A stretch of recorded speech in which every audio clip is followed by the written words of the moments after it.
Welcome to the Yarn Wall, a mini moratorium. I'm your host, Tim Kornman. On this episode, Jason and I take a long, drunken dive into the depths of IMDB. This is where we break down the last week's film and follow the yarn to make the thinnest and slightest connection to our next movie. It's kind of like a 6 Degrees of Kevin Bacon game with slurred speech and double vision, which can only explain the sudden jump into the middle of the thread of the conversation that is the Yarn Wall. Was that Eric Stoltz? Hiding the salami? Yarn Wall. Oh, brother. I've had a few beers. Who are we talking about? Did we just say that at the same time? Fucking Tom Atkins. Am I slurring my words? Old wrinkly balls.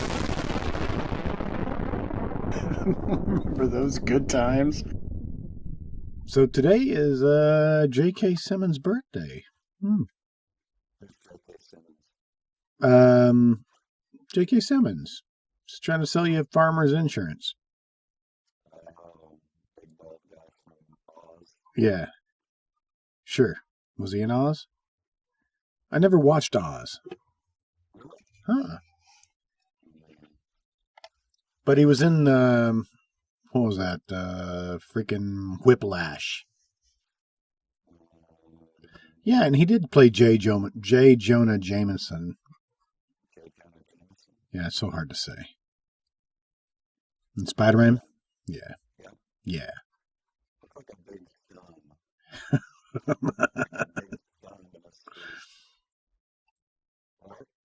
Yeah, that's about right.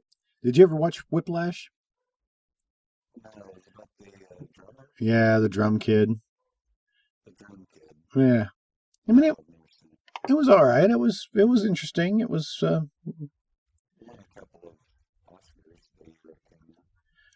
Oscar the Grouches. Now that wasn't as funny as I thought it was going to be. So yeah. Now when people hear this, though, they're going to say that's not J.K. Simmons' birthday. Ooh. Oh, yeah. Oh, maybe. Just because they have the same first initials. Yeah. I mean, that's the way it works, right? In England or Japan? Or is it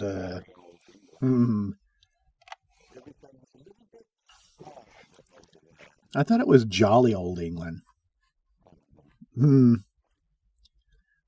All right, so welcome to the Yarn Wall. Yay.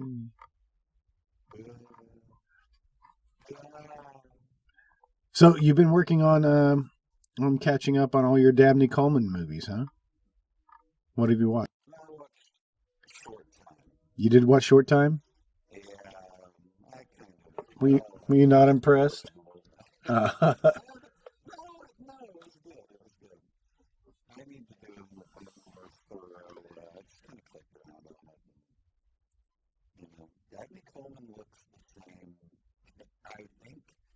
In every movie?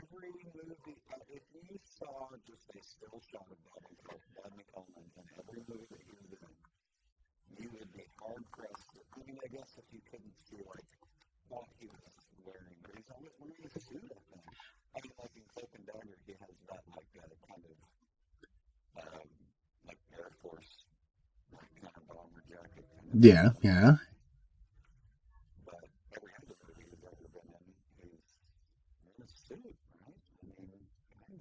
Sure. He was a voice for the mayor and in the Pound Puppies TV series. You caught up on that? Yeah.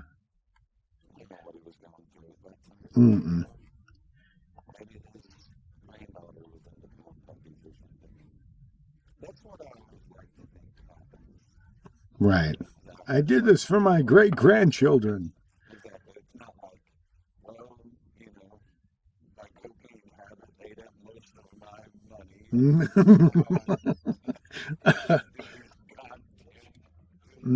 Maybe if he didn't have such a big mustache, he would be able to, snort more cocaine more efficiently. But now it's being filtered through.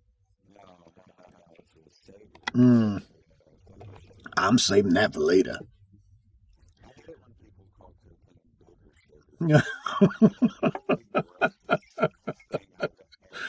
I know. Who?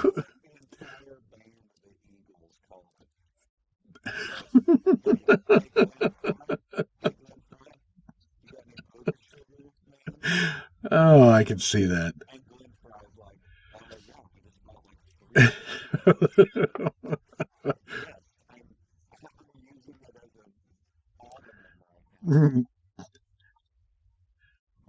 Booger sugar.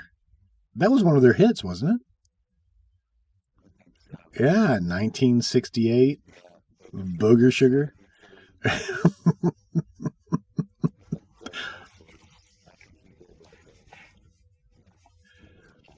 Yeah. So, just.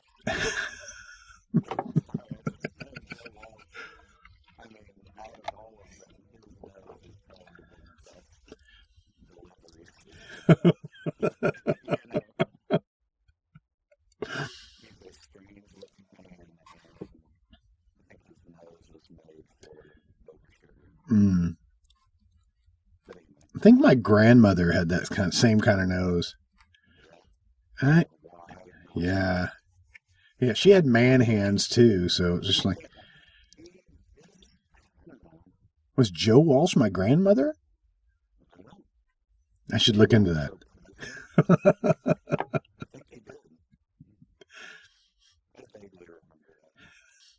Hey, so looking up 9 to 5, okay, that's, Dabney Coleman is at his earliest, right, that I can remember, 1980. But I looked up the director. The director for 9 to 5 was Colin Higgins, right? Name doesn't go anywhere. But he wrote Harold and Maude. He wrote The Devil's Daughter. That was a TV movie. No, I don't know that one either.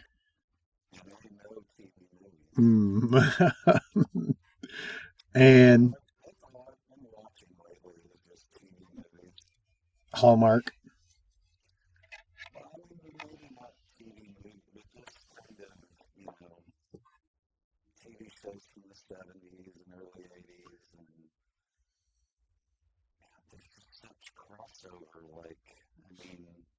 Paul Lynn could be on Three's Company, and then the next week he could be on Fantasy Island or something. Yeah, in the same wardrobe. They didn't even try back then. It's just great. I just like watching all of those old coked up. So Colin Higgins also wrote Silver Streak. Okay. One of my personal favorites, Foul Play. Oh, yeah. Foul Play. Oh, yeah. I love Foul Play. Yeah, Billy Barty. Oh. Beware of the Dwarf, was it? Yeah. Billy Barty gets top billing and then also introducing. Really the star of that movie. So he wrote 9 to 5 and The Best Little Whorehouse in Texas. I was so confused about that movie when I was a kid. I was waiting. You knew what a whorehouse was? Back in the day. I knew what the word whore was. I knew that it was bad.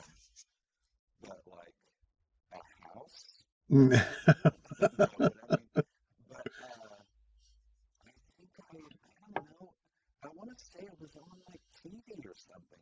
I saw that movie at a very young age. Oh, so did I. But it was 1982, Best Little Whorehouse in Texas, and it was a freaking musical. That's why I was so subjected to musicals back in the day. That's where the pirate movie came from, because that was a musical. Yeah. And we talked about the pirate movie before, but I don't know if I told you there was a song that Christy McNichol was singing called "Pumpin' and Blowin'," I think it was. As she was, is because Christopher Atkins was in this. What do you call the old timey freaking helmet underwater apparatus? You know, and so she's on the beach and she's pumping, or maybe she's in a boat and she's pumping air into his helmet while he's trying to look for treasure, you know. And it's, yeah, pumping and blowing. It's, it's exactly. So wait a minute. Did we talk about Little Darlings? No. If we're gonna go down and Chris McNichol, yeah. Oh my God, Kristen McNichol. I mean, she was a little before, like, I mean, you know, I was born in '76, and these movies were around, you know. I mean, I had a crush on her, but like a normal crush. Like, I wasn't in love with her or anything. But, yeah, have you ever seen Little Darlings? Yes. It's been a long time, but it's just them. They're just trying to get laid, right? Wasn't it her and like Annette O'Toole? No, it wasn't Annette O'Toole. And, Jodie Foster? No. That was Fox's Tatum O'Neal. you're very close. Yeah. So yeah, you can see that where I got that mixed up. Yeah. And they're like in bikinis in it. Mm-hmm. But they were just at summer camp and trying to see who could lose their virginity first. Was that right? Exactly. Yeah. And I think there was a couple of old like character actors in it, like So Little Darlings, Armand Assante. yes, he's Tatum O'Neal kind of like she's zeroed in on him, I think. Going for the older man. He's like a hairy European guy. Mm. Not to be racialistic or anything. Like He has like a unibrow and kind of like kind of like a Borat, was he Greekish like Alejandro Rey? Eh? Was he a manly man? Tell me, is he a manly man? Did we ever look up like what else he was in? We're about to. But let's continue talking about Little Darlings here. Little Darlings. Well, Matt Dillon was the one who Kristen McNichol got with, right? Yeah. And the whole gist of the thing was that Kristen McNichol lost her virginity, but then she lied and said she didn't, but Tatum O'Neal said she did. It's like they took a Disney story and made it dirty. Mm. Tatum O'Neal was the rich girl, and Kristen McNichol was like the girl from across the tracks, and like, now they're thrown together in camp and they're having a competition. It's just a really gross competition. I can guarantee Matt Dillon.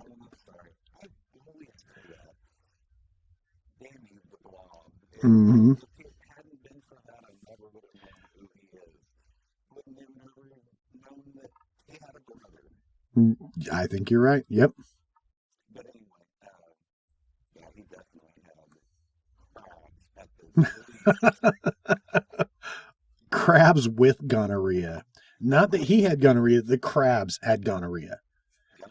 Yeah. Christy McNichol was in a movie. I saw this at the theater, Dream Lover. You remember hearing about that at all? No? It had the cool cover where it has her, she's kind of holding a knife up, and she kind of looks like a page from a trashy novel or something, so she's got like a split identity or split personality. Right? So after she's been attacked in her apartment, Kathy starts reliving the event in her dreams. She seeks help at a sleep disorder research center, but in doing so, she encounters some unexpected results. Yes, this is straight out of IMDb. Yeah, you recognize that. Mm-hmm. And she looks even dykish, more dykish now. Mm-hmm. Oh, everybody knows who he is.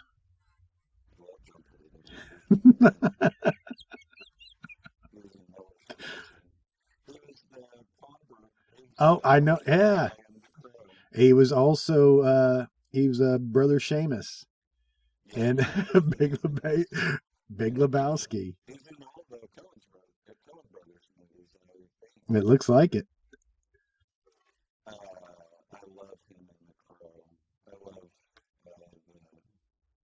I don't remember him in The Crow. Mm.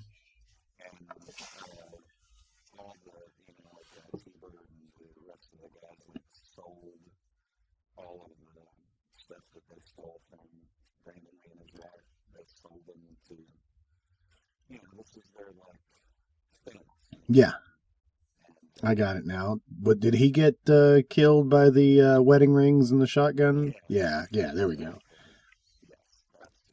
Spoiler alert. Too soon?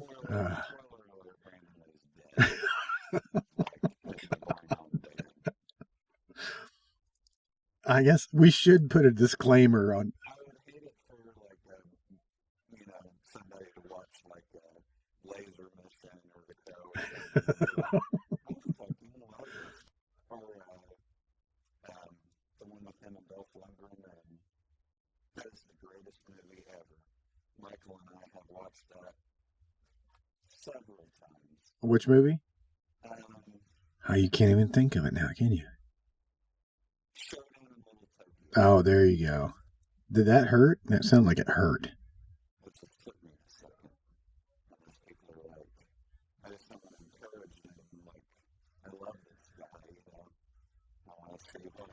Mm-hmm. So John Polito was also in some early stuff. How about he was the newscaster in Chud? All right. How about Remo Williams, The Adventure Begins? Oh, I don't think I knew that. I've seen that movie so many times. That is definitely a HBO Cinemax, it was just the only thing that was on. And that was quite fine. Not to say that it was bad, but it had the potential to go on and on. And I guess it didn't make the bucks or what? I don't know. You know what else was on that is just emblematic in my head when I think of stuff that I watched on cable back in the day, young. Mm-hmm. Right.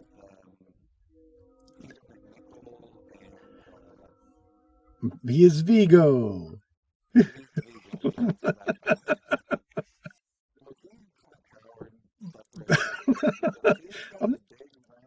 I'm not sure they were separated. They're still attached.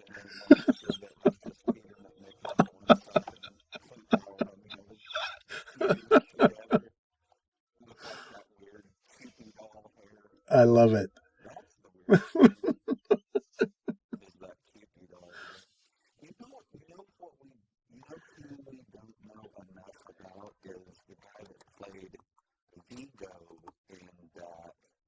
Ah, that's a good point.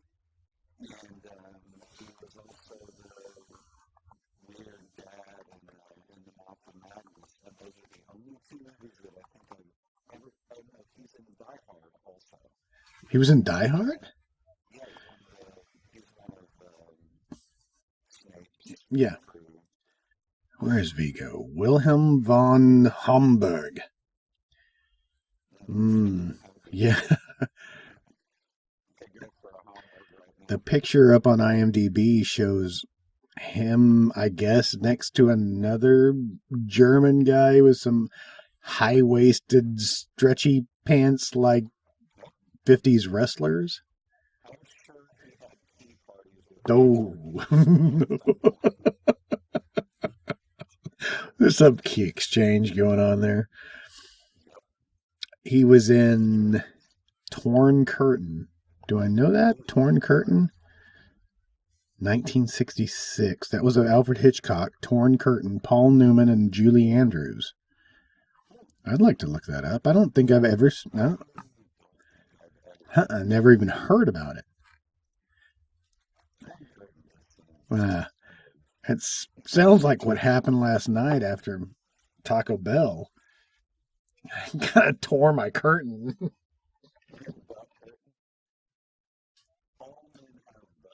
That's right. Little known fact.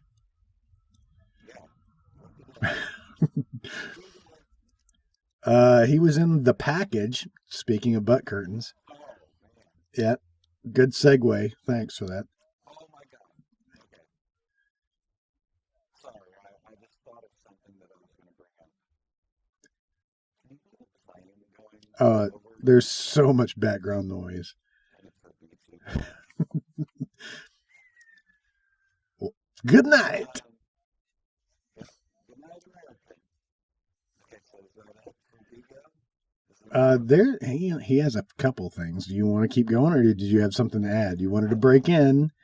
He was in Diggstown. Oh, okay. Exactly. I love Diggstown. Yeah. He played Charles Macomb Diggs. The guy in the wheelchair. Yeah, yeah.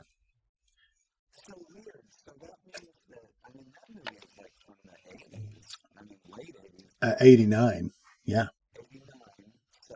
That was right after. So he's playing an older character in a. Oh, I'm sorry. Diggstown is 92. Ghostbusters 2 is 89. Yeah. Oh, okay. So yeah. And then what year is In the Mouth of Madness? In the Mouth of Madness was 94. So he only has 25 credits, and he died in 2004 at the age of 63. But he was in Die Hard, right? Oh, yeah. What's his name in Die Hard? James. I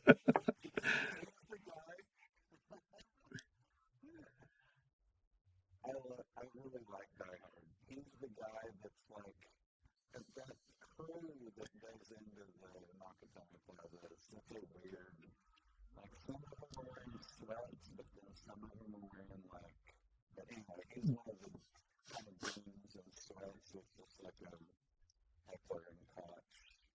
He wasn't the one with the small feet. He tried to steal stole the shoes from. No. I don't think so. Man, I'd have to watch that. Anyway, I think he was blown up by it. I think he was blown up. Or no, he's one of the guys that, like, when he drops that car into the garage, like, kind of a decoy, you know. Okay. I haven't seen that movie in a long time. Anyway, I think that's where he dies. Well, see, now, Or the guy from Ghostbusters. Alexander Goodenough. When Goodenough. No, God, why is it anytime I hear that I want to sing the Goonies? I'm not going to. He died at an early age. He was 45 when he died. Yeah. He's only been in 10 movies, but you know, he was probably gave the best fight in Die Hard. I mean, he was the last one to die.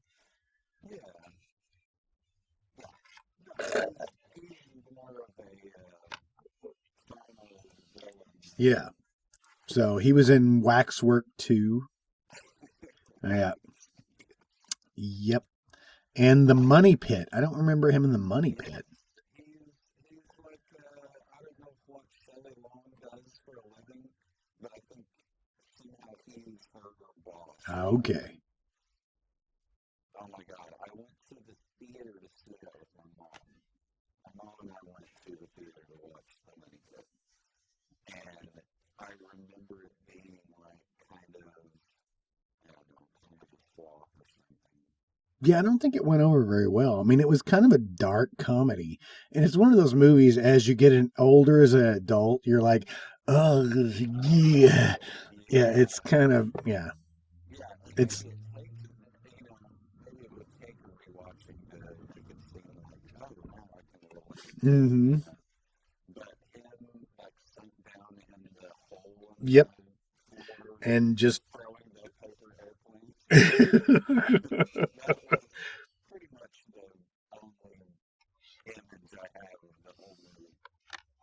I think so too. Doesn't he? He sinks so slowly into the floor because the carpet just kind of sucks him in, Yeah, and it's just like, oh, what the? Like, yeah. yeah, The effect that they did it was awesome. yeah. And I don't know who made that movie. Oh, I'm sorry. That's what you were saying. The writer of that? No, Did he no, make that? no, not even close.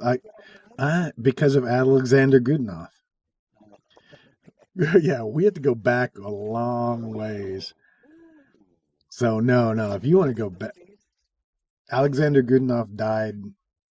Yeah, a long time ago. Gosh, maybe that's why he wasn't in anything after Huh? that. Imagine that. Who would have thought? I was found in Jurassic World. One of the, One of the dinosaurs. He was one of the velociraptors. yeah, that long hair. I think I get him and Julian Sands mixed up. Well, Maybe you that's know, they were Waxwork and Waxwork 2. Wasn't what I was Yeah, thinking. So Julian Sands is the Warlock, right? That's what I'm right. getting confused. Was Julian Sands not in not in Oh my God. Waxwork Okay, 1? what's the standard? Okay, we need to make a clear distinction between Julian Sands and Alexander I Goodenough. guess so. Alexander Goodenough is not a good actor. But Julian Sands is a great actor. He was in Julian's but Arachnophobia. He was in Warlock. wasn't he in Gothic? Yes, he was the he was in Gothic. Who was he in Gothic? He was like Mm-hmm. Mary Shelley's boyfriend. Okay, David Warner was the Waxwork man in the original Waxwork. Yeah, Okay, but there was yeah. Alexander Goodenough was not in that. No, I think we were mistaken. Wow. No, no. Alexander Goodenough, he's not a actor. No, he's dead. Well, actually, he was a really good actor. He's playing the long game. Yeah, just like he did in Die Hard. Nah. You know, I like the terrorist stuff like those hog, those Steyr hog, like 9mm Mm-hmm. machine guns. They're cool looking. Every movie from around that period, like Lethal Weapon and stuff like that, they all had those guns. I think because they just look cool. I think you're right. I would buy that. So now I'm looking up Julian Sands. Oh yeah, because we gotta make a big, because Julian Sands is still alive. His nose is absolutely huge. I saw him in something recently, and was like, oh my God, where does he end beyond that nose? Why was he not top for Harry Potter? It seems like a shoe Oh yeah, I think you're right. He would be. something. What would his name Maybe be? the ghost or something. Mm-hmm. What would his name be? It would be Snarsel Snapely. Snarsel. Oh, There's some receding hairline, so it would be. I like Snarsel. yeah. Snarsel's just gonna be. He's just gonna have one name like Madonna. Right? The Snarsel.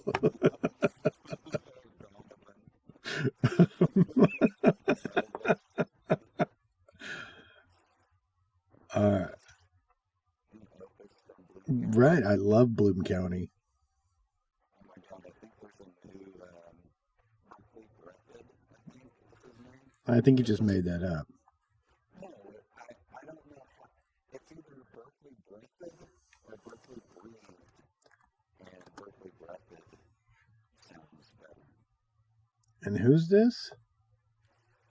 The guy that created Blue Candy. Oh, I'm sorry. I was looking him up on IMDb. I'm like, I don't know.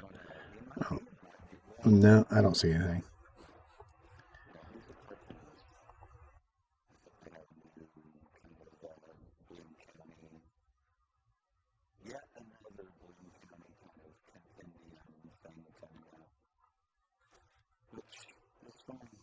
Yep, I have no problem with that. All right, Julian Sands. I got bored with looking him up. So.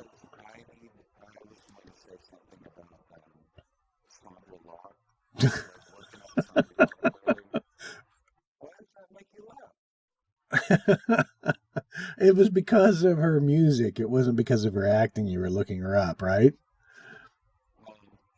I was looking her up because I've always heard about the rumor about, when you got a rumor, I'm sure it's fact, but it happened so long ago that I am not, I have to look this shit up, in the 70s and the 60s and shit. Sandra Locke was married to Clint Eastwood for a long time. It's the only reason that she had a career. I guess. Well, it said that she was in The Heart of a Lonely Hunter. She entered this contest or something, I think. And, I could be getting this up. That was 1968. The Heart is a Lonely Hunter. Right. That was her first, and I don't even remember what was it on TV or... Anyway, it doesn't matter. Honestly, I don't know why I was bringing it up. I don't know. That movie's rated G. Why would you watch that? I just wanted to know, what the reference was between her and Clint Eastwood and stuff. And they were just married for a long time. Oh, I think what it was I was looking at Play Misty for Me. Is Sandra Locke in that? I do not think so. No.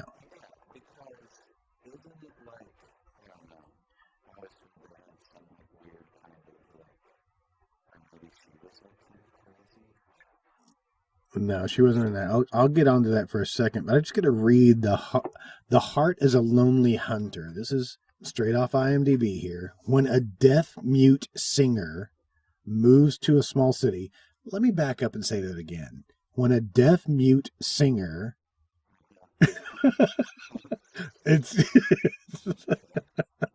moves to a small city to be near his only friend confined to in a hospital, he grows up attached to his landlady's sensitive 16-year-old daughter. I don't understand any of that. I will. It's starring Alan Arkin. Yeah. Oh, I knew that. As Beverly D'Angelo in.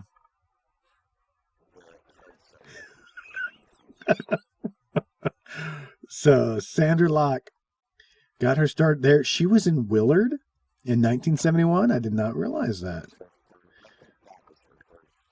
Her first real big hit.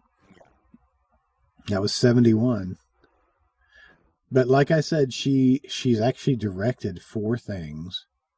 You don't care about any of that. Why I brought it up is the one movie that she directed with, oh my God, I'm not looking at my computer, but... She was in Kung Fu. She was in Planet of the Apes, TV series.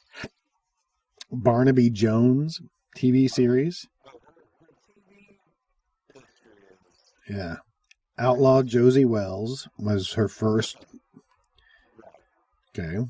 And then she was in The Gauntlet, Every Which Way But Loose, Bronco Billy, Any Which Way You Can, Sudden Impact, and that's probably the end of her Clint Eastwood career. Let me just say something. David Carradine, his movies, you have to watch every movie all the crappy movies that he was in. We have to? 237 credits. All with the booze. Man. And he had to strangle himself to get off?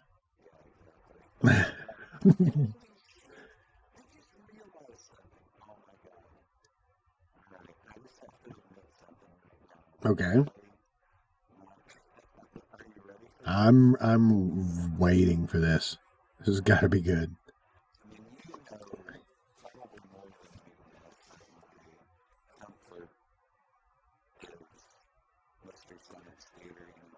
Really? What?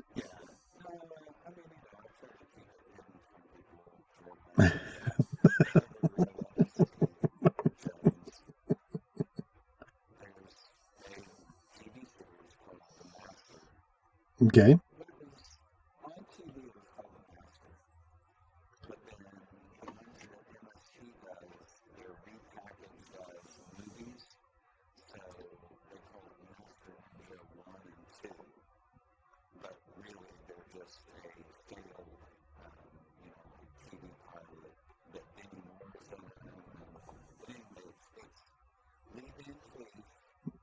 Of course.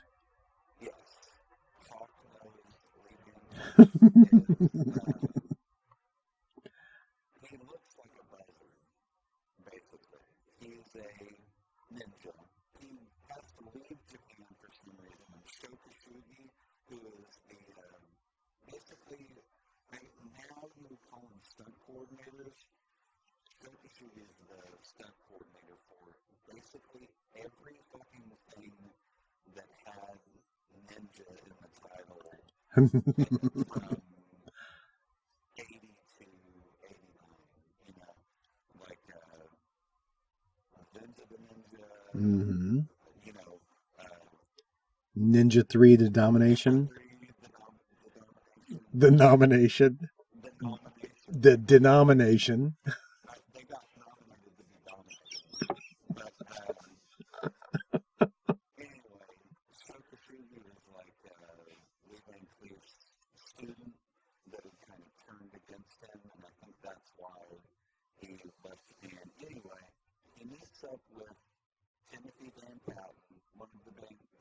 Mm.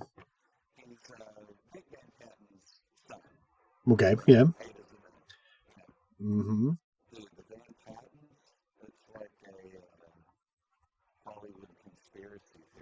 Mm-hmm.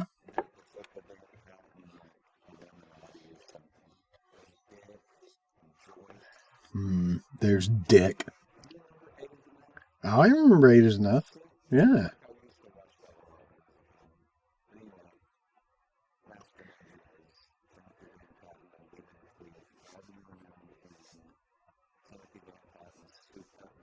Mm-hmm.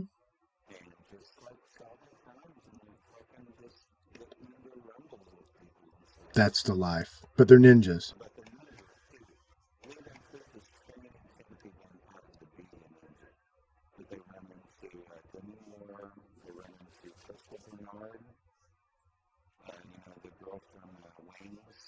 Okay, okay.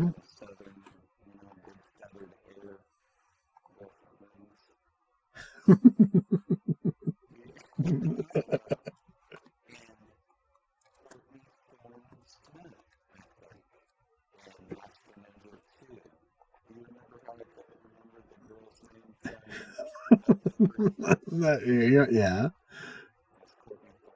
Wow, that is awesome. You just came around. You just. That's it.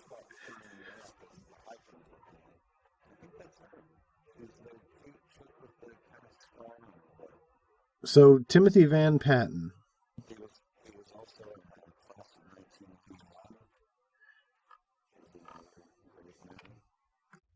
Timothy Van Patten had a lot of TV shit, but he didn't really land anything. But I guess he didn't have to. He's in the money. He's got daddy's money.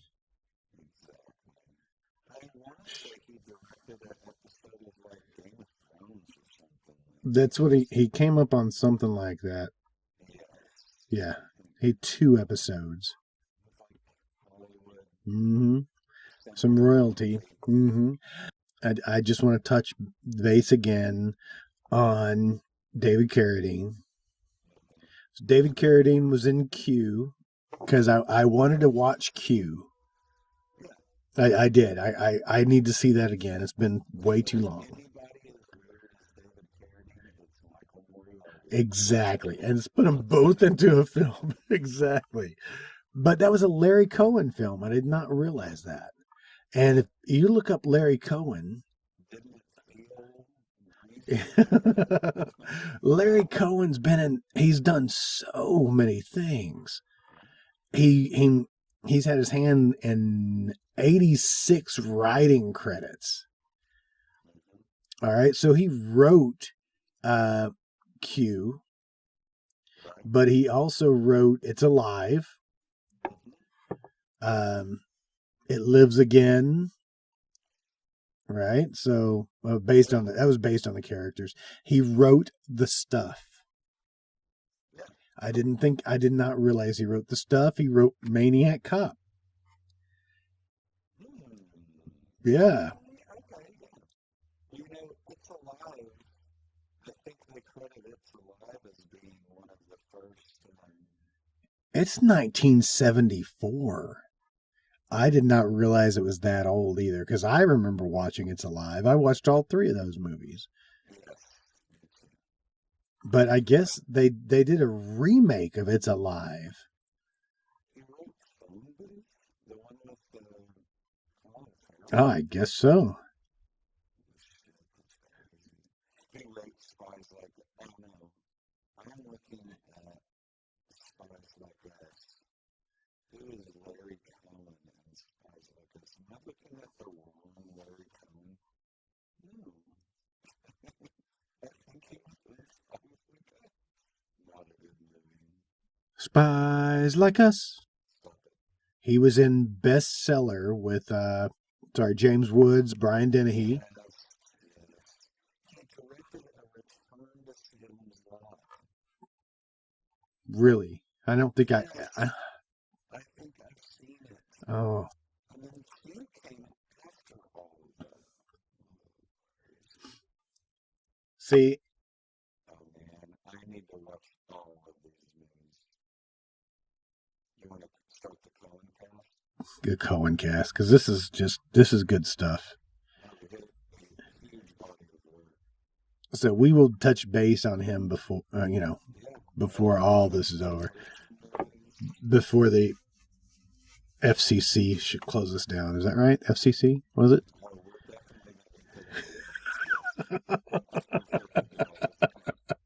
definitely all I have to add to the previous discussion about Larry Cohen is that, okay, so It's Alive was made in 74. Mm-hmm. Looking at all of this stuff before that is fucking amazing. The movie, now, I assume these are all like either TV movies or, I mean, God, there's so many of them. Mm-hmm. They're like exploitation movies that I don't know where they played. The first one for It's Alive, actually made in the same year as Shootout in a One Dog Town. That was a TV movie. With Richard Crenna. Oh. Stephanie Powers. Who is? Oh, is that it? Oh, Jack Elam. How he couldn't look at me straight. He would be In any situation. Adam McDonald's. He paved the way for like a Nick Nolte type. Oh my God. His eyes, he can see around your house. He's constantly looking, he's like an iguana or like a chameleon. See, my favorite Jack Elam was the Cannonball Run. He was the doctor. He was the drunk doctor. He was a proctology. And he would give the finger, the middle finger, and he would just say proctology. Oh, it's awesome. He is the weird, like, town weirdo in an MST movie that is like, usually MST movie, well, I wouldn't say usually, never mind. I was going to say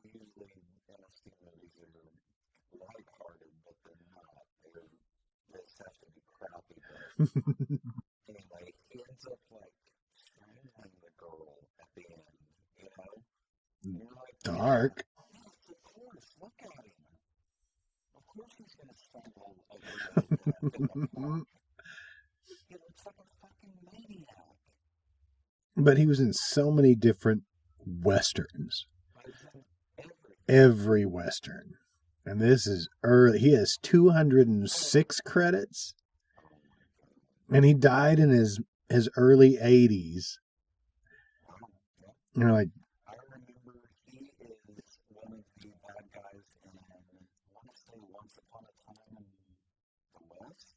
he's been in so many. And all of these are westerns. He was in Tarzan TV series. Dirty Dingus McGee.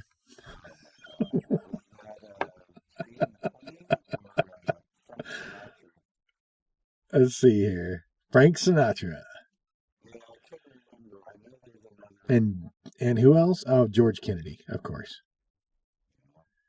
He's another one that just, you know, when the time was, I mean, there's a time in the 80s where these really revered actors were just in some crappy movies. Mm-hmm. You know? I don't know because they want to just buy a boat. But Jack Elam was also in Hot Lead and Cold Feet. If you remember that, there was some Disney stuff going on with, yeah.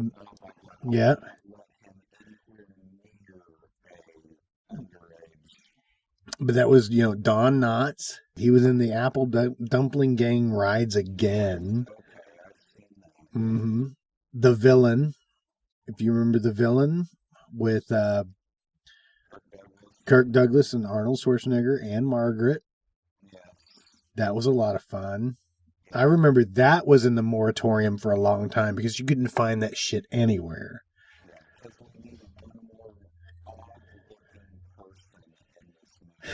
That's right. And Mel Tillis was in it. You know, you got Mel Tillis, Arnold Schwarzenegger, Jack Elam, Ruth Buzzy. Wow. That's a cast. Ruth Buzzy. I haven't thought about her in years. Is she still alive? How can she still be alive? She's still alive. Yeah, 1936.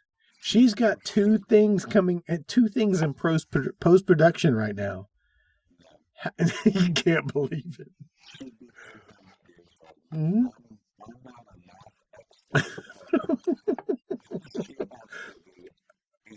I'm no geologist, but she's dead.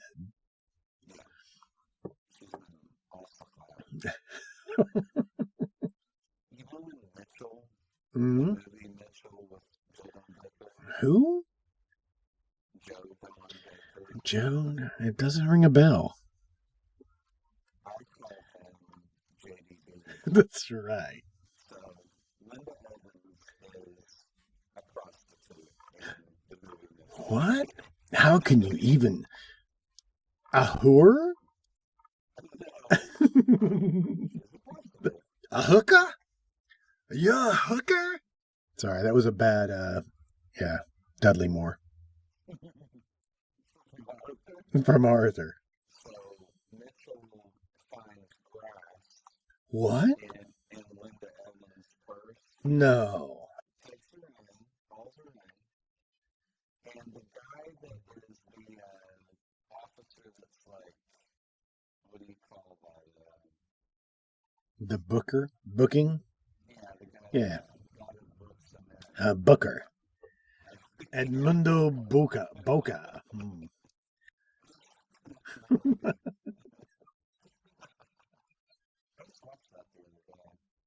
And why wouldn't you? It's a classic. Linda Evans was in Mannix.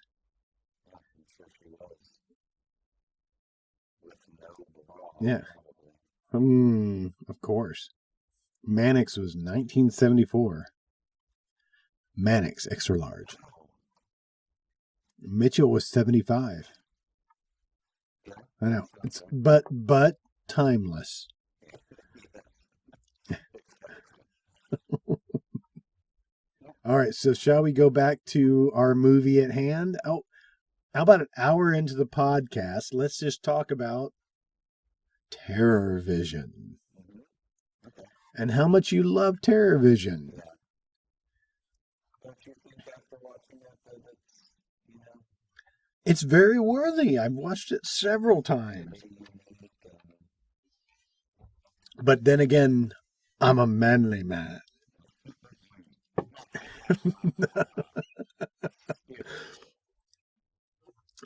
Garrett Graham was so expressive. He has the face, and when he was killed, his eyes were rolling around. He's jittering. Yeah, he's going into convulsions. It was awesome. He was we that. specifically like Garfield's like John.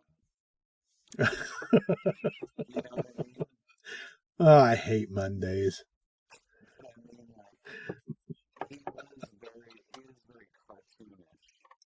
Very much so. I've seen him in Phantom of the Paradise, and Mm-hmm. it's very much the same. He's just over the top, but I think that's kind of the style, maybe that he was. Oh, I'm sure everybody was let go. You're like, here's your daily Coke supply, I don't remember. and roll it. But I just love everything about that movie. The way it's shot, the lighting, everything about it. I love their house. Even though it was a set and Sherman blew it up. Yeah. That's fine. No. All right. So I wanted to read to you how about our Rotten Tomatoes score? Rotten Tomatoes score for Terror Vision. It does not have a tomato meter. Are we going to guess? You want to guess? I already know I want to guess. because I already have it pulled up. I Go ahead and wanna guess. see if- Audience score. Okay. There's user ratings. There are 1,978 user ratings. 19 Let's see if we can't get that up. I mean, let's get our audience to watch this film and rate this, get this up. No, wait a minute. How many ratings are there on Rotten Tomatoes? Rotten Tomatoes, the tomato meter has a count of 9. But the audience score, that's the one that's actually been rated, has almost 2,000 ratings. Okay. So what is your percentage of that 2,000? What do you think that their score is? The audience score. Watching it, they have to realize the beauty of it. So I'm going to say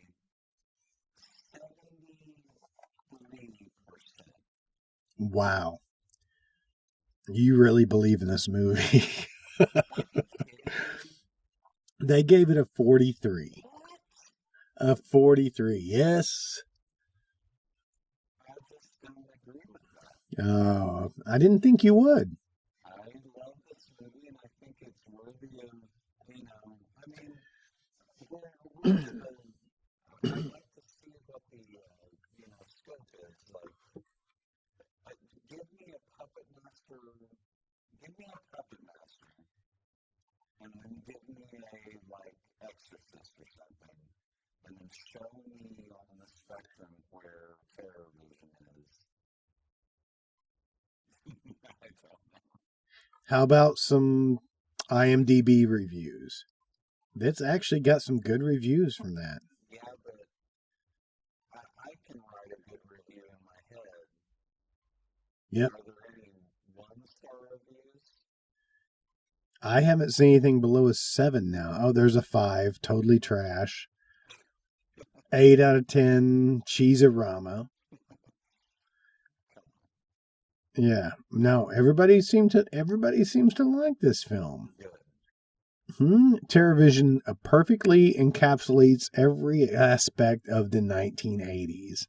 8 out of 10. I don't know about that.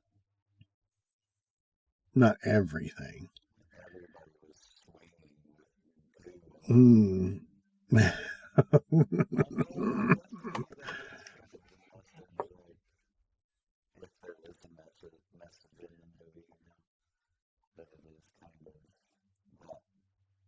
What is the message of this movie?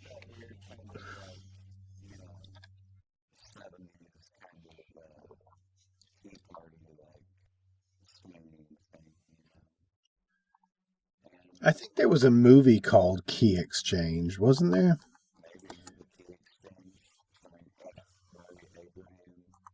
Oh, I don't think you're that far off.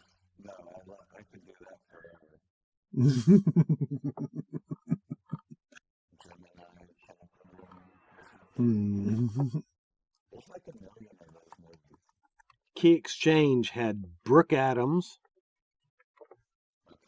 Danny Aiello. A young woman wants her boyfriend to commit to her, but the most she can give him is the exchange of apartment keys. That is not what a key exchange is. Nope. But Brooke Adams, who is she? Brooke Adams. Brooke Adams, was she not, no, for some reason I thought, no, she was Invasion of the Body Snatchers. You get to see her totally full nude as she's walking around. Yeah. Yeah. And she was also in the Dead Zone. Yes. Exactly. His love interest. Yeah.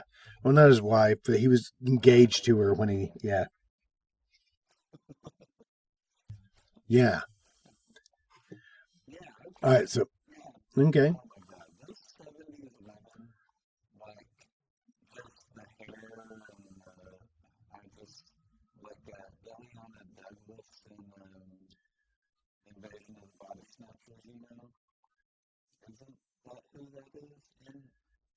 We're looking it up here. No, you're thinking of Veronica Cartwright. She has the best scream ever. She screams so great. Who the fuck did you just say? Ileana. Who is Ileana Douglas? I think you are. There's an Ariana. Sure.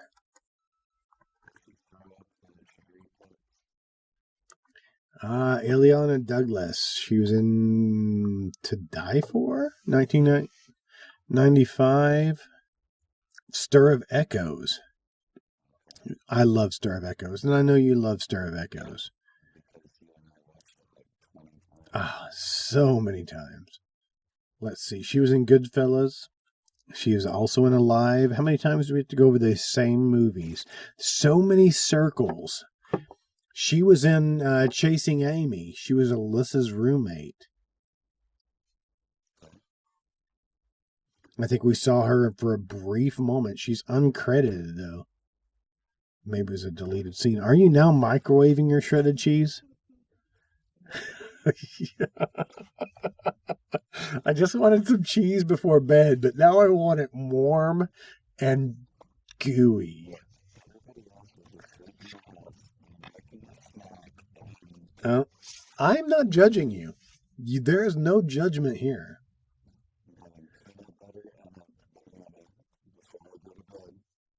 All right. Peanut butter and banana sandwich. Ooh, ooh. All right, so let's go back to TerrorVision. All right, so yes, and an alien.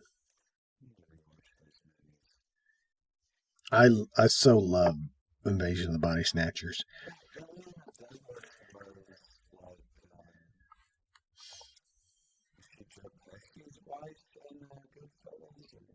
She was Rosie. That could have been anybody. I have no idea. No, I have not. No, I haven't had a chance to watch anything this week. You've been on the Dabcast, and I've been, yeah. So let's go into our beautiful, lovely lady, Princess Elizabeth, and Bill and Ted's Excellent Adventure, Diane Franklin. She was so damn cute. As we already covered, she was in The Last American Virgin, which was 1982. After that was when she was in Amityville 2, The Possession. So she got full on naked in her second appearance, because she was in As the World Turns, was her first credit in 1979. So Last American Virgin was her first film appearance, and she got nude. Yeah, wow. Yeah, you got to get in somehow. I don't blame her. She was in a TV movie called Deadly Lessons. Yeah. It was also High School Killer. That was the name of it. Of course, Better Off Dead, TerrorVision, Matlock, Charles in Charge. There was like one episode. It looks like she was in one episode in Charles in Charge, and you picked her out of that episode? I actually believe that. She was in an episode of Freddy's Nightmares. Then in 1989, she was in Bill and Ted's Excellent Adventure. Saw that at the theater. Absolutely loved it. Was totally blown away. Right? How I Got Into College. Like I mentioned in the last episode, she did reprise or was featured as in maybe some background footage in the Amityville Murders. The Amityville Murders was 2018. Yeah, no. Nope, so it's not. It could be. So Buttons. So, no, I think that's new footage. I don't think it's like a found footage type thing. Because Diane Franklin is in here as Louise DeFeo. And that's the whole DeFeo family that was in there, right?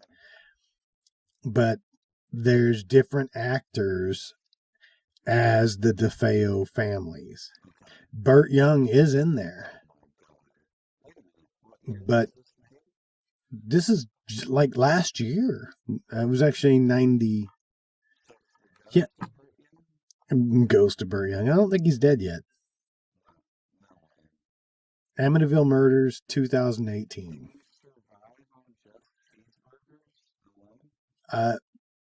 Maybe so. I mean, Burt Young did.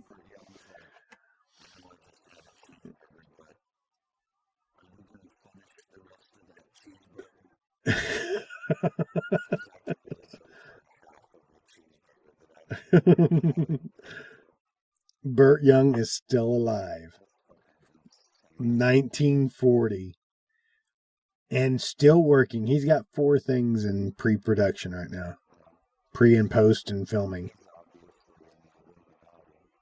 He is the Illuminati.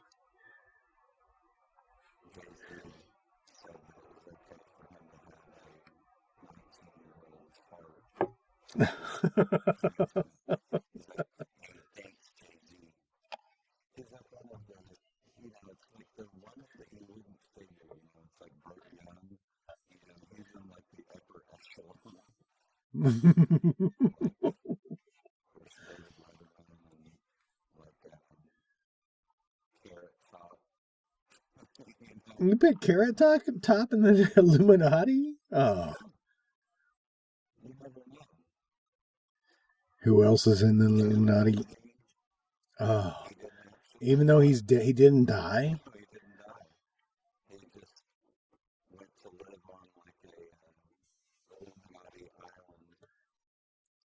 Illuminati, isn't that a TV show on MTV? Illuminati,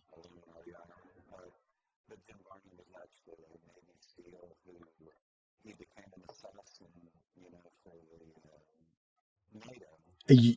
You better watch it right now. There's somebody listening right now. You are going to be the next target.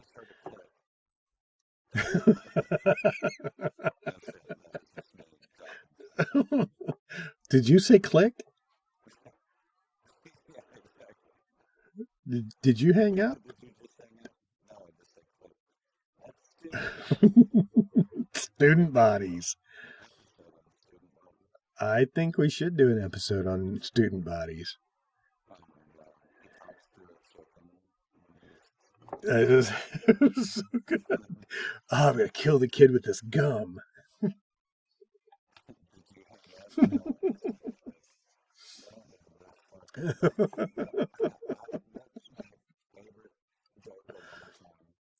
All right, so Garrett Graham. Oh. Hey, we're getting there. We're going through the yarn right now.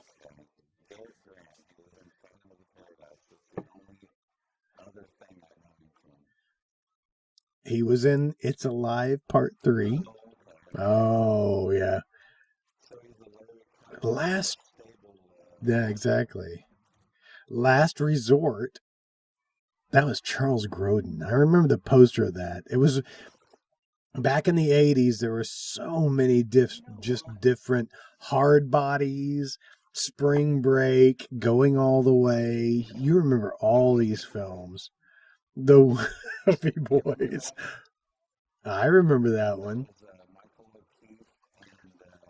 How much Keith is in this movie?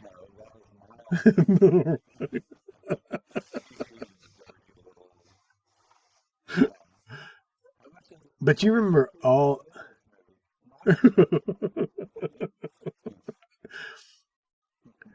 I think you're right.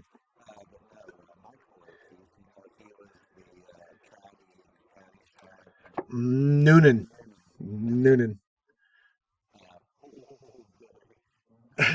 Billy Baru. If a day goes by that I can't quote Caddyshack, there's something wrong with me.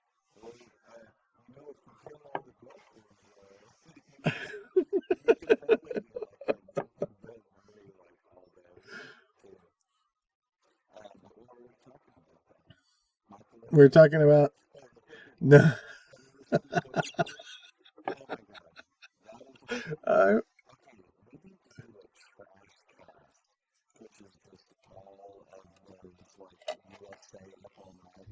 Hmm. I think that I probably watched them and was like, I know they're supposed to be movies and they're not showing them to me. I'm gonna make my mom go and rent these VHS tapes. I know what you're saying. I want to watch the R-rated version. I don't want to watch the Right. But I did watch Whoopi Boys a lot. I watched Whoopi Boys. I think I may have seen that on Laserdisc. Oh, we talked about that. It was a long time. Yeah, we talked about that. I had a picture of the disorderlies on my phone. And there's a transporter at the hospital. Garrett Graham was in Chud 2, Bud the Chud. Bud Oliver, Bud the Chud. Yeah, it actually says Bud Oliver.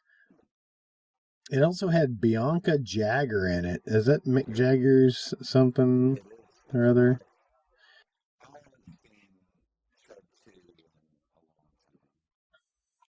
Is there anybody else in that is even that you would know who they were? Now, let's take a look. Wait, is that a Larry Cohen movie? Directed by David Irving. I don't know who the shit that is. David Irving, he did Night of the Cyclone with Chris Christopherson. Yeah, exactly.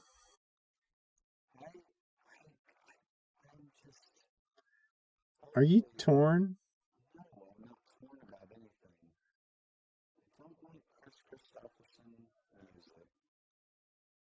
I don't like Chris Christopherson movies until fucking Blade. And Blade was it? And then, what's his name? Whistler? Whistler, yeah. Holy shit. I would watch the adventures of Blade and Whistler fucking even more than X versus Sever, you know? Wait a minute. Reverse that. Sever versus X. There you go. Is that Antonio Banderas and Lucy Liu? Sure. Remember that? No, I don't. It was a multi... I think it was it had a semicolon, and if there's ever a semicolon... A properly placed semicolon? Yeah. What was the name of it again? It was called Ballistic. I guess maybe it was famous because... Oh, yes. X versus Sever. I remember that. I don't remember watching this movie. I remember the cover of it. I don't think I even gave a shit. Back up. We were talking about Whistler. I just want to stop at Chris Christopherson. Is that it? That's the greatest bit of casting. Making him the theater to Wesley Snipes' Blade. He was so badass. So I just put some peach brandy into my vodka and cran blackberry. And this is good shit. Are you giving somebody head?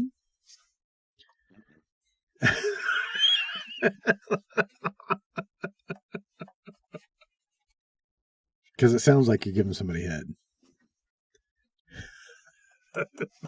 Are you just in your bedroom and you're trying not to wake your wife up? Or are you just standing over her? Oh, hey there. Hey. Uh-huh.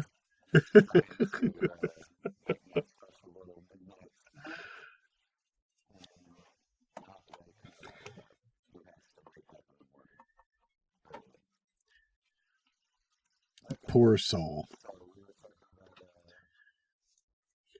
Mary Warnoff.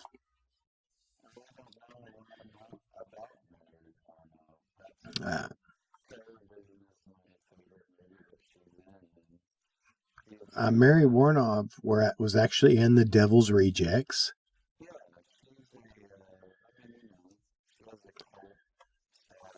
Yeah. I think he directed a couple of movies and was an actor in a couple of movies, and they all kind of... I mean, she was from Andy Warhol's factory, and I know I've seen this before when I was really, really high, and really boring.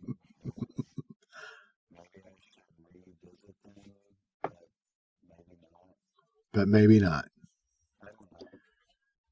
I remember, I think, did he do, I don't know, I think there's a movie called Flesh for Frankenstein. That sounds familiar. Flesh for what?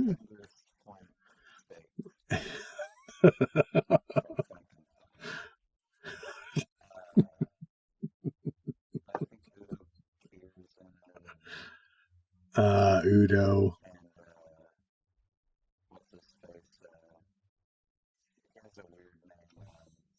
As if Udo Kier was not weird enough name for you.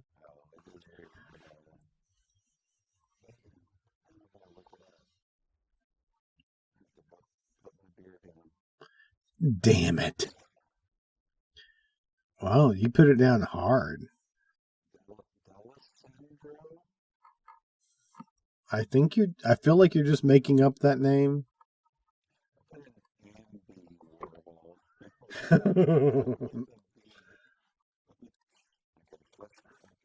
Joe D'Alessandro. That's Joe D'Alessandro and Udo Kier. He looks like. Looks like what? I don't know. It looks like. He looks like Viggo Mortensen and What's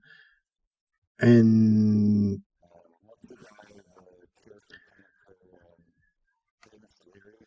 yeah, they had a bastard child together. Very good. Yeah.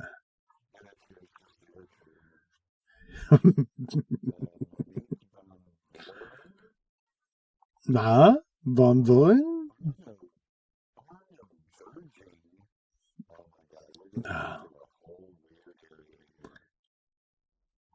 He's Arno Jurging. He did absolutely nothing. He probably just followed Andy and said, I will do anything you do.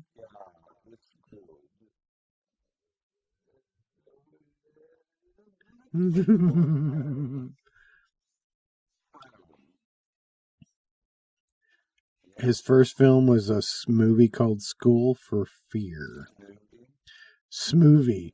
A boarding school for boys in northern Germany. One student named Kurrit vanishes one night without informing anybody of having had a fight with one of the teachers. Soon tell I lost interest. Yeah.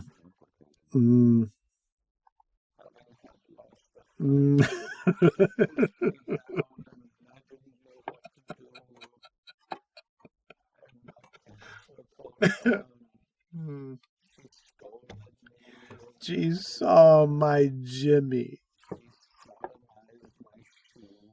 Oh.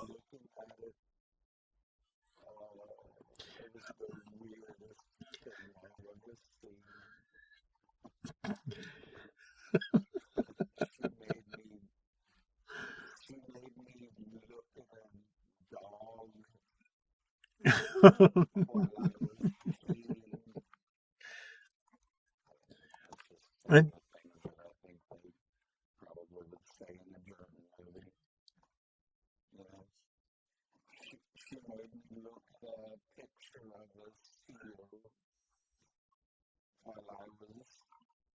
all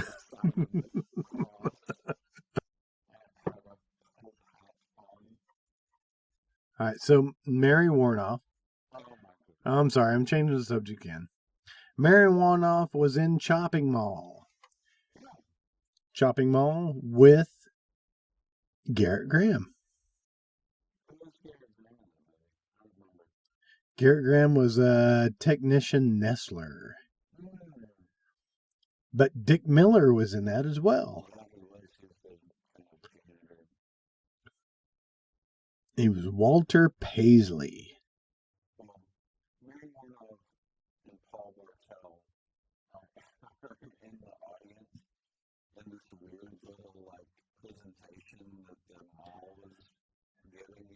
Mm-hmm. About like the robots and whatnot.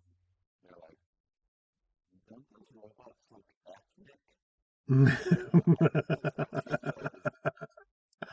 They're robots. They look like trash cans, with like heads on them. So get this. Now, this might take you back a minute. Paul Bartel. Okay. You just brought him up. Paul Bartel. What do you expect? Vodka. Hello, vodka. That's his alias. Paul Bartel was in a movie called Munchies. Okay, yeah. You remember Munchies? Yeah. Yeah, 1987. It was a clear ripoff of all the other movies. Gremlins, Ghoulies, Critters. Written by Lance Smith. I don't give a shit. Starring Harvey Korman. Yeah. No, that was Tim Conway. Yeah, Harvey Korman was just Harvey Korman.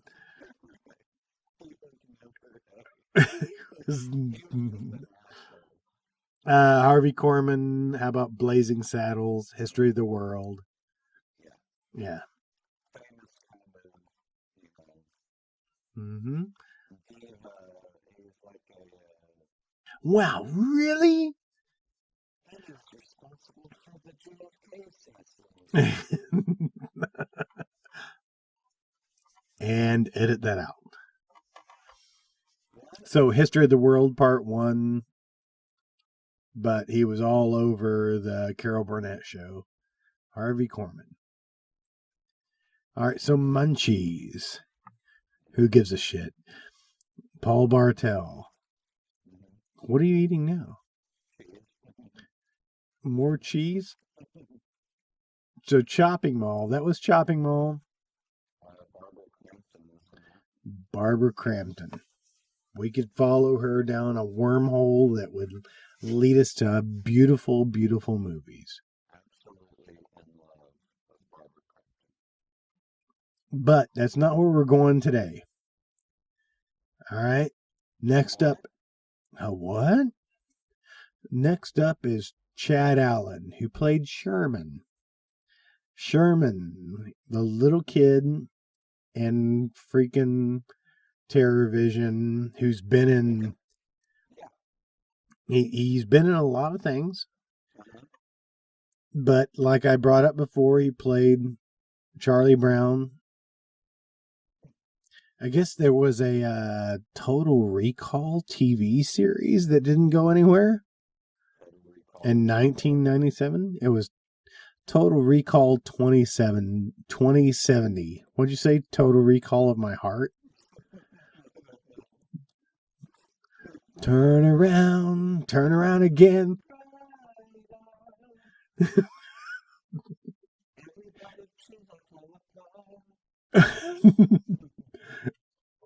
I was going to sing a song about cheese, but I gave it up. Really, Sherman's done shit. Really, he's done some TV that didn't go anywhere, some one-offs. Nobody gives a shit.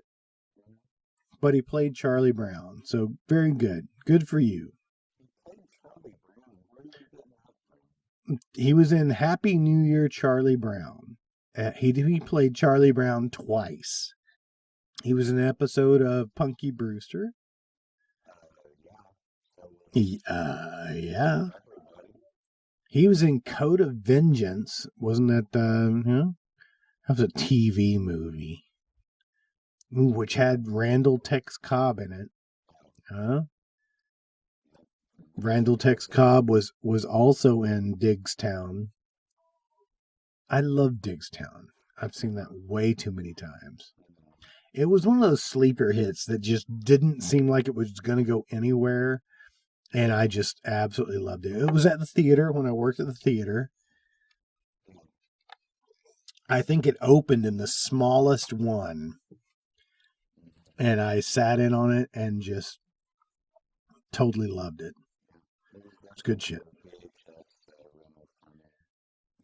So, I'm sure. Just for realsies. So, all right. So John Grise. John Grise, we've already gone through his fabulous list of different films. He has done so many things. He was in ER. He was in The Pretender.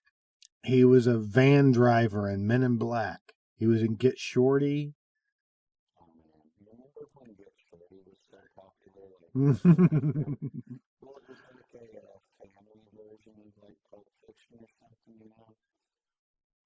a little bit of a mystery, but a little bit of crime action. But then there's also like a minivan, Mm-hmm. It's like, okay, you have giant white New Balance shoes. You're probably going to feel safe. I don't know. loved that movie when it came out. Dick Shorty. I don't even remember it. Really? Yep. It was after John Travolta made his. They just come back.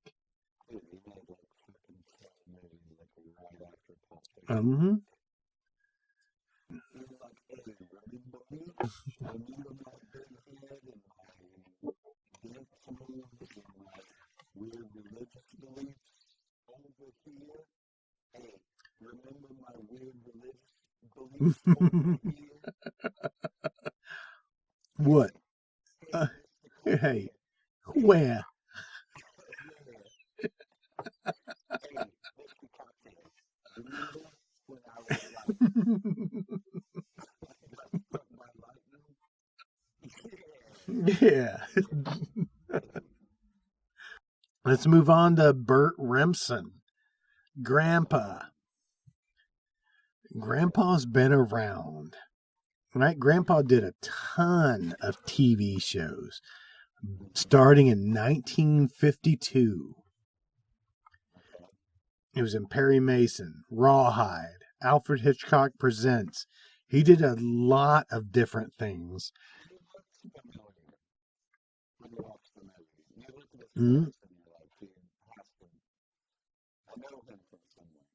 Outer Limits, Route 66. I don't know that series. I really don't, but I should, I guess. He was in the episode of Andy Griffith's Show, Dick Van Dyke, The Virginian. Oh,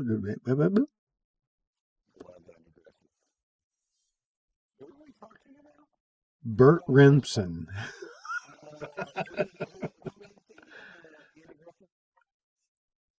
Andy Griffith's Show, it looks like he maybe only one episode. It was the church organ. He's the church organ. I guess somebody played him. What sounds would he have made?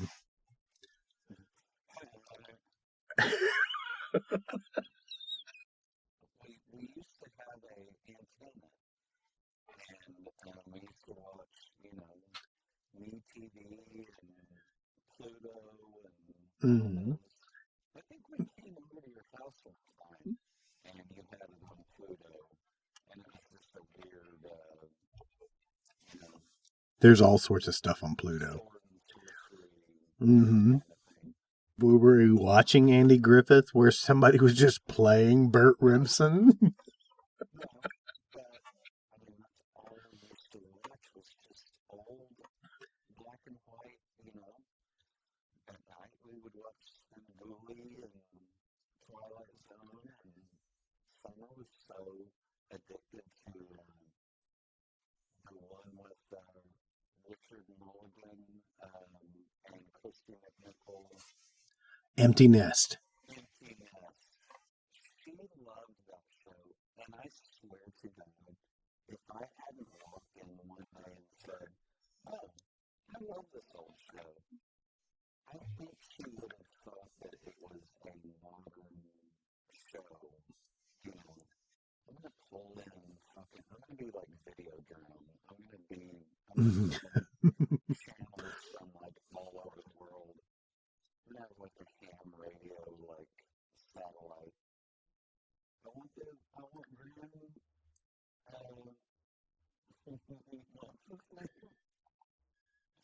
Garrett Graham? Garrett Graham. I want his fucking satellite.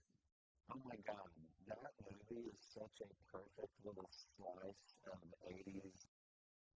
I feel like my dad was like, yeah, we got these scramblers,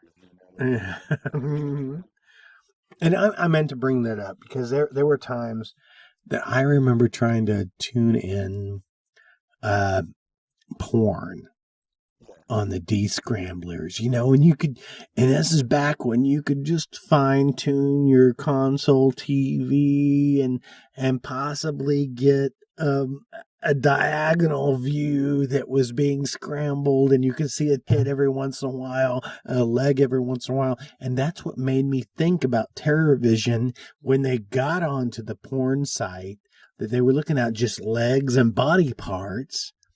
That made me think of that. That's what I remember watching as a kid, trying to get the TV tuned just perfectly so I could get a picture of a boob so I could masturbate. That all came out, didn't it?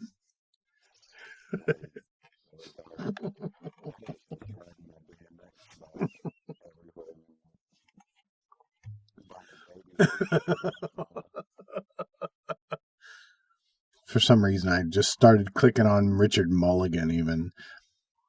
Yeah, Richard Mulligan was everywhere back in the day, too. But Empty Nest was on for 7 years. Yeah, I don't recall it being on that long, which is fine. Soap was only on for 4 years, though, and it seems like Soap was on forever. Man, that's crazy. Exactly. Bert Remsen was in, I just scrolled down and he was in Joni? No, Joni, 1979. I remember watching this, and this was like it was definitely an HBO, but it's based on Joni Erickson's autobiography, where she becomes paralyzed after breaking her neck in a swimming accident at the age of 17.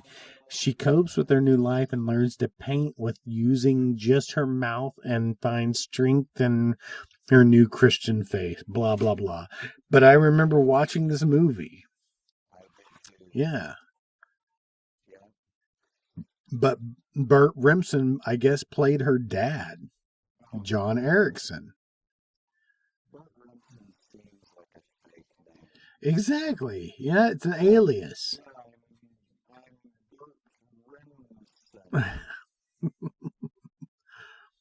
So Bert Remsen was in, just shortly after that, he was in a movie called Flesh and Blood, and I thought that was something else. No, I thought that was Rutger Hauer. That's why I clicked on it. It was Tom Berenger. Convict takes up boxing in prison, brings new life meaning to his life, blah, blah, blah. That's what I thought it was. That's why I clicked on it. So that movie, I watched that. I remember having cable in our house when I was young.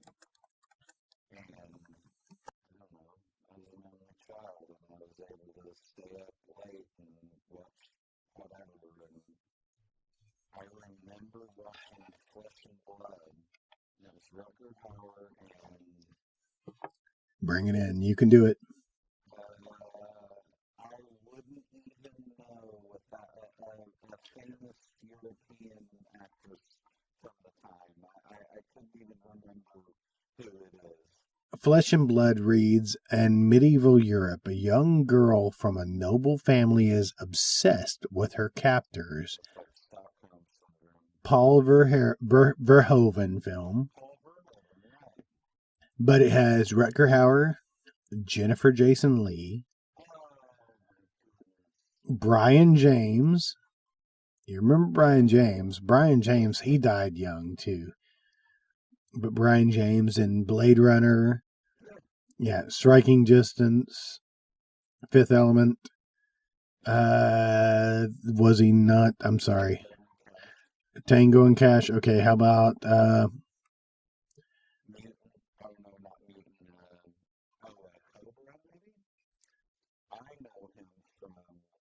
Still Dawn?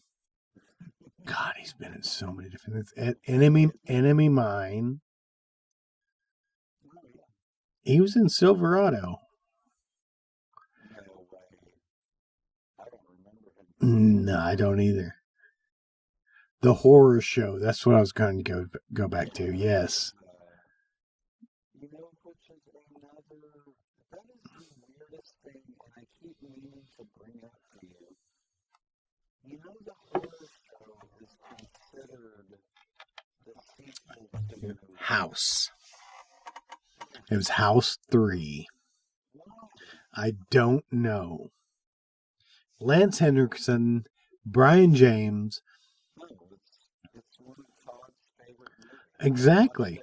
I watched it just because Todd wanted me to watch it. And it's fun. And you know, it's Lance Henriksen. Todd has some uncanny, which is fine. Lance Henriksen is awesome. We saw him in person. He's Lansing, is what he's. I do love Lance Henriksen. I shook his hand and was so starstruck that he just had such a big handshake, and I was like, I don't even know what I said to him, but I got an autographed picture. It was probably like Faga Beefy. Yeah. Yeah. I mean, I think all I thought in my head was, I think I was thinking near dark, you know?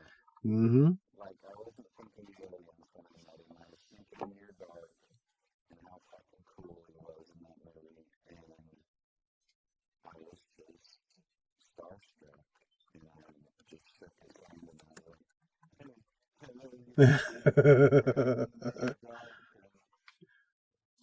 All right, so just let our audience in, and I know, Jason, you've heard me say it. All right, Faga Beefy was from the movie Midnight Madness.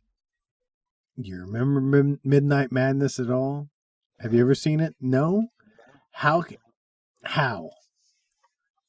Michael is the only one that ever knew that reference. Faga Beefy?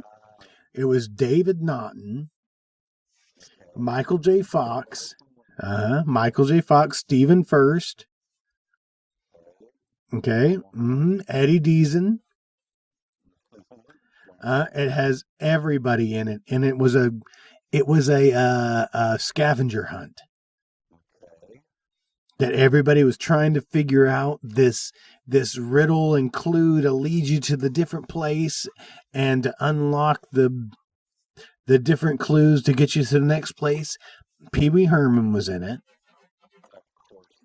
Of course he was, and he was an owner or operator of an arcade where they all ended up, but it was an awesome, fun, freaking movie. What is the name of it again? Midnight Madness. Wow. I love it.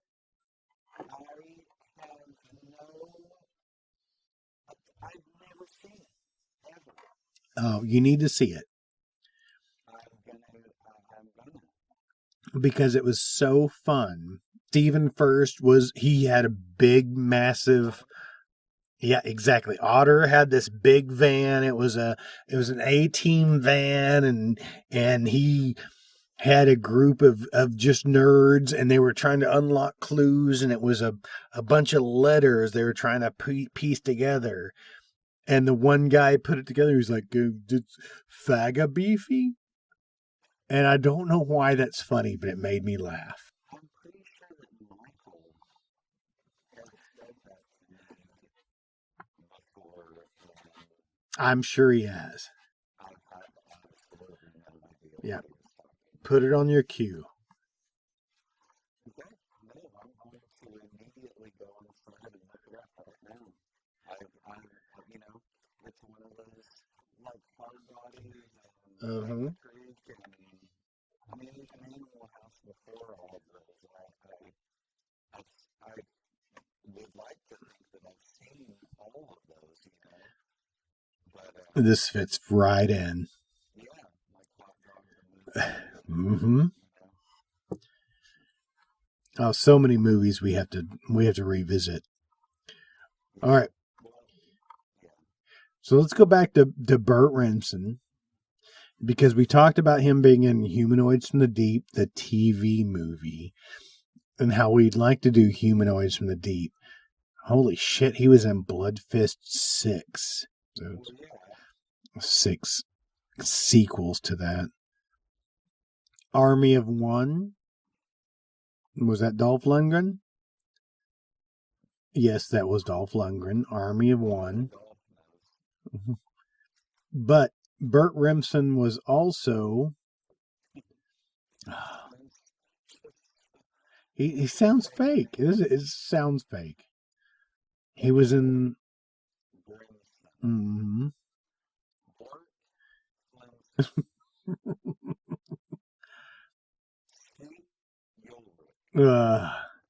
So we talked about him being in Sundown, The Vampire in Retreat.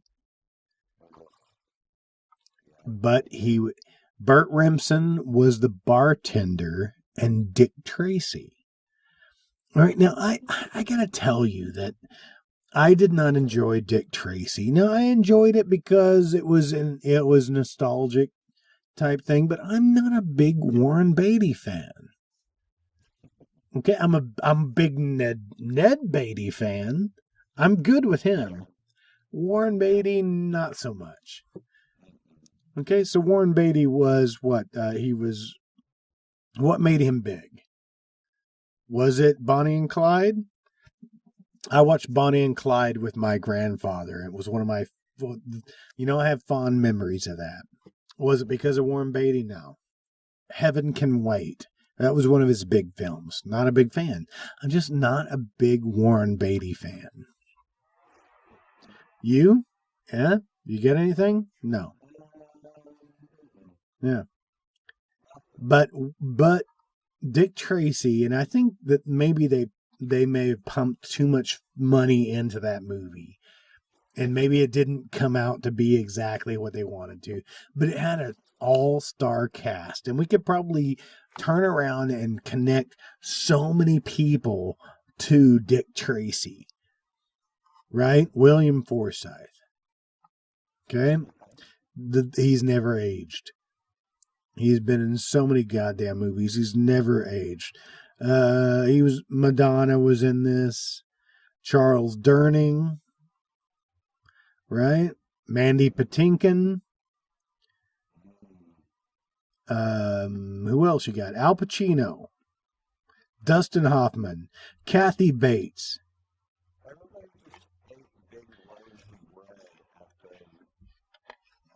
That's all they had in craft services.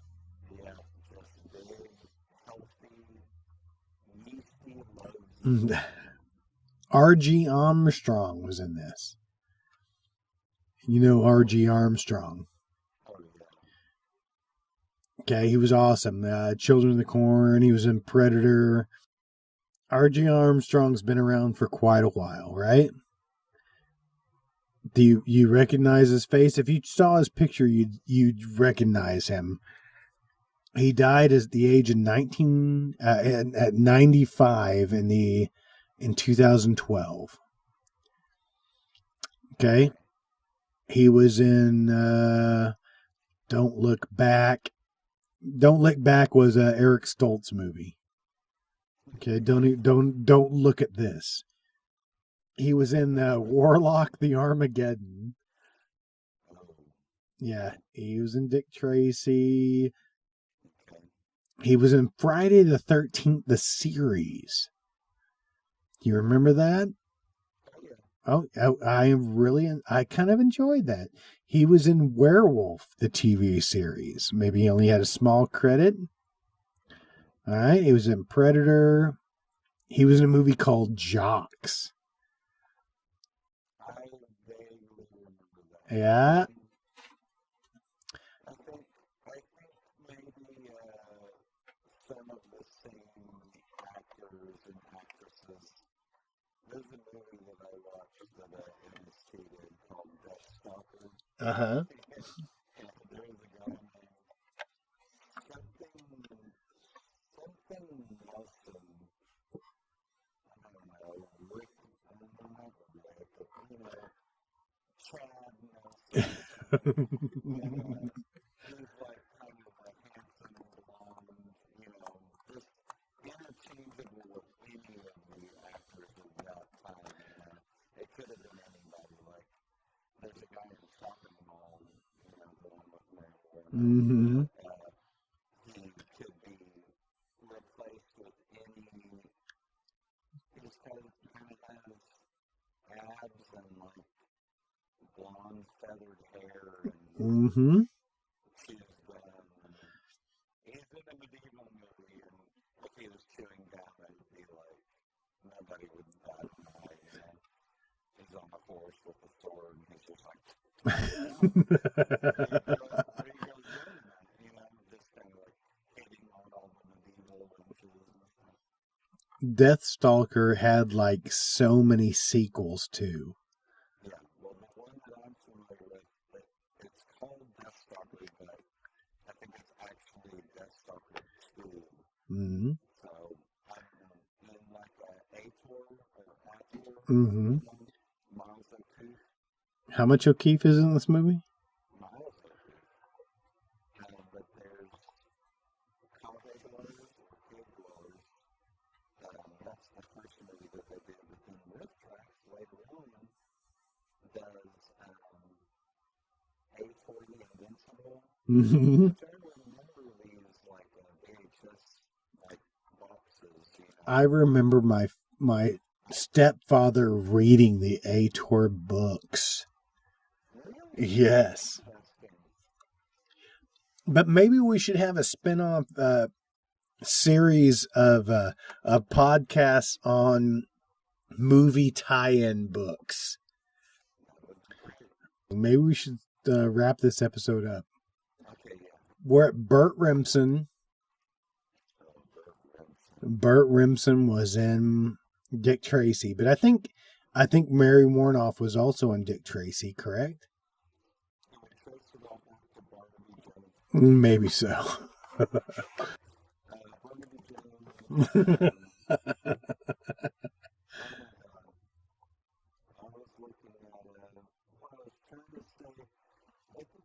No. I'm gonna be. The guy that when Mitchell brings Linda Evans into the police station, he's like something like what's the offense or whatever, you know? Mm-hmm. And Linda Evans says being hung up on this guy. You know? Right. All right.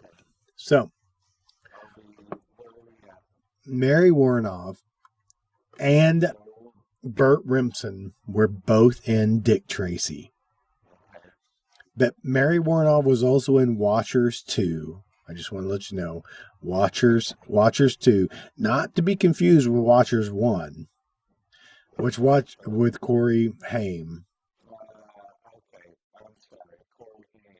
Which totally butchered the book because I read the book at such a young age and loved the book. I'm going to make a confession right now. I don't think I've ever watched the movie. Yeah, don't. I loved the book and never watched the movie. But that's fine because the sequel, Watchers 2, had Mark Singer. Yeah, exactly. And he was the prototype for Simon. What was that guy's name?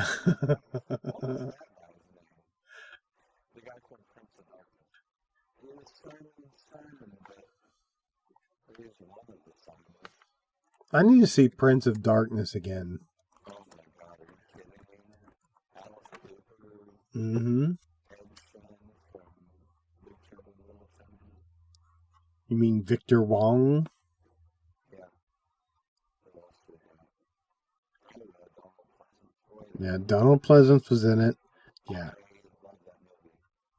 Satan is trapped in a basement in a church, and a bunch of physicists go to examine it. And there's, I'm going to go inside and watch it right now. I know I have it on my computer. Oh, I'm sure you do. Okay, come on, let's wrap this up. Okay. Mary Warnoff and Burt Remsen are both in Dick Tracy. Right? Dick Tracy will take you down to an R.G. Armstrong. Okay, you remember R.G. Armstrong. If you see his picture, you will come back. It'll come all back to you.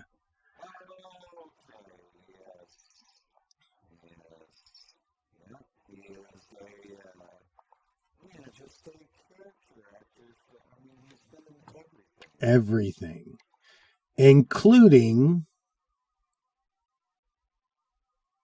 The Beast Within. He was Doc Schoonmaker. Doc Schoonmaker in The Beast Within.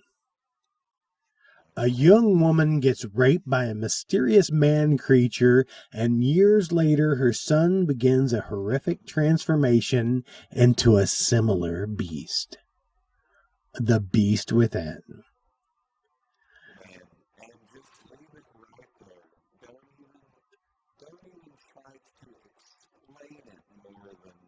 Not gonna explain it.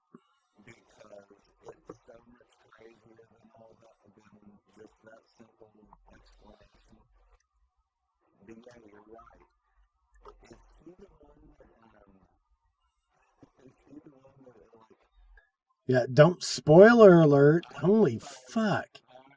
Wow.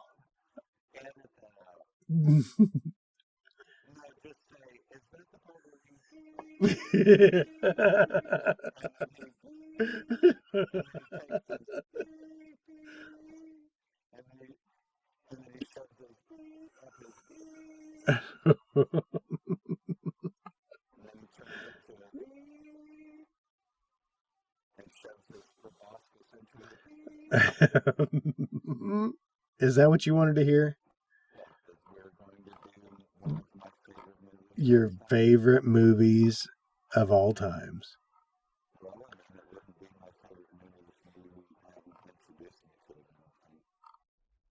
All right, so The Beast Within, directed by Philippe Mora. I don't know. What the fuck do you call him? He's got 44 credits under his name as director. He directed The Howling Part 2, The Howling Part 3. Yeah.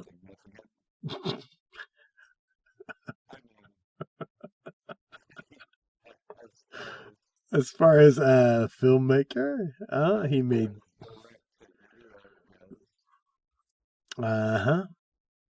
Yeah, so he's done a lot of weird fucking things, but The Beast Within is definitely a weird fucking thing.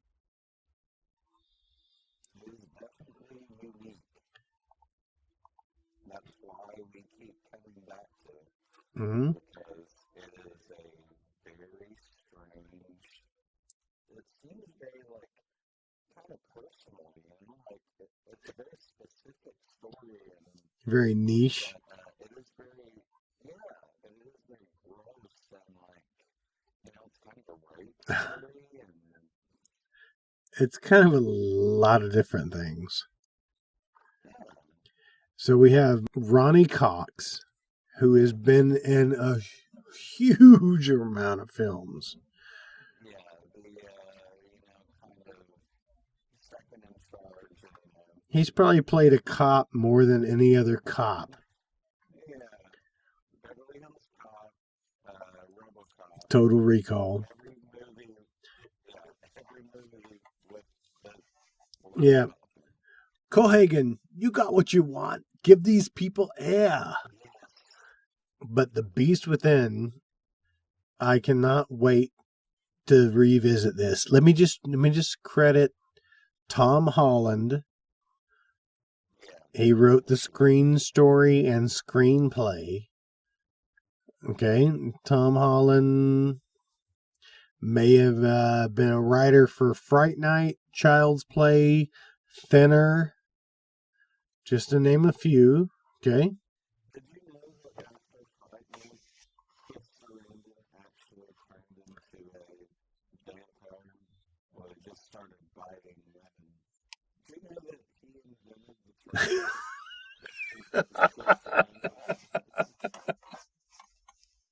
Wait. Catherine Who's Catherine Hicks? Are you just making up names now?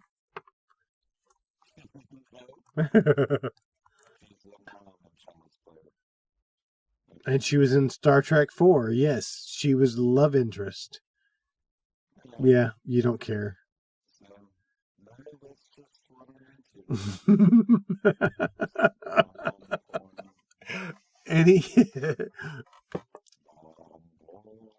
Anybody who William Shatner may have fucked, we're into it. Everybody's got their,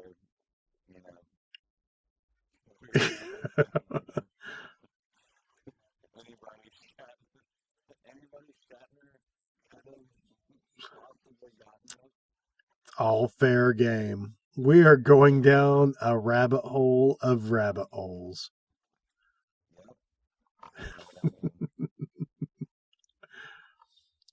All right, then, signing off. All right. All right, then. Until next time.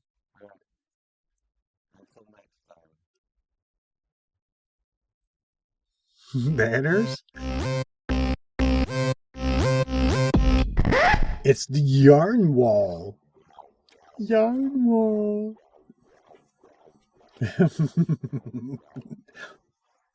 You can't see me, but I'm dancing. Ow. Ow. That might be the new opening. Matthew Broderick.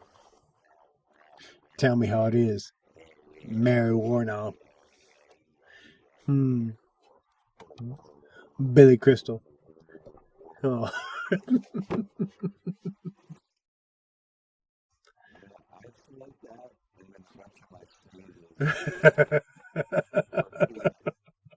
I think I can do that.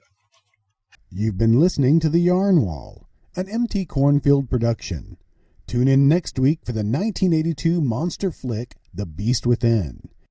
You can stream The Beast Within on Starz and Amazon. If you have any movie suggestions or just want to tell us how much we really suck, you can contact us at moviemoratorium@gmail.com.